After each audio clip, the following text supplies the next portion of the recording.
Hi April 1 తర్వాత car కొనుక్కోవాలి అని అనుకుంటున్నారా? అయితే తప్పకుండా ఈ షార్ట్ని పూర్తిగా లాస్ట్ వరకు చూసేయండి. ఏప్రిల్ 1 తర్వాత కార్ యొక్క ధరలు పెరగబోతున్నాయి. ఎలాగైతే ఇప్పుడు మీరు స్క్రీన్ పైన వివిధ రకాల కార్ యొక్క బ్రాండ్స్లోని అండ్ ఎంతవరకు ఇంక్రీజ్ అవుతాయనే పర్సెంటేజెస్ చూశారు కదా. అయితే లగ్జరీ కార్ సెగ్మెంట్లో ఎటువంటి ప్రైస్ రైజెస్ ఉన్నప్పటికీ కూడా అది పెద్దగా అంత ఇంపాక్ట్ కాకపోవచ్చు.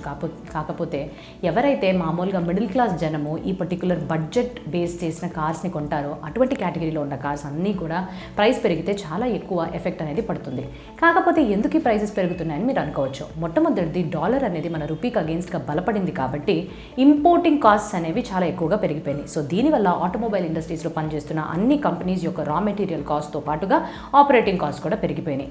కాకపోతే 1 ఏప్రిల్ తర్వాత కార్స్ యొక్క ధరలు పెరుగుతున్నాయి అని చూసుకున్నట్టయితే మనకి వెంటనే స్టాక్ మార్కెట్స్ దీనికి పాజిటివ్గా రియాక్ట్ అయ్యి రెండు కంపెనీస్ యొక్క షేర్ ప్రైసెస్ కానీ చూస్తే 8% అండ్ 7% పెరగడం మనం చూసాం. హ్యుండాయ్ అండ్ టాటా మోటార్స్ యొక్క స్టాక్ ప్రైసెస్ 8.29%, 7.29% పెరగడం అయితే చూసాం. అయితే మీరు ఏదైనా కార్ని ఓన్ చేస్తే ఆ బ్రాండ్ మోడల్ని కమెంట్ సెక్షన్లో తెలియపరుస్తారని నమ్ముతూ ఇంకా మా ఛానల్ని సబ్స్క్రైబ్ చేసుకోండి. Thank you.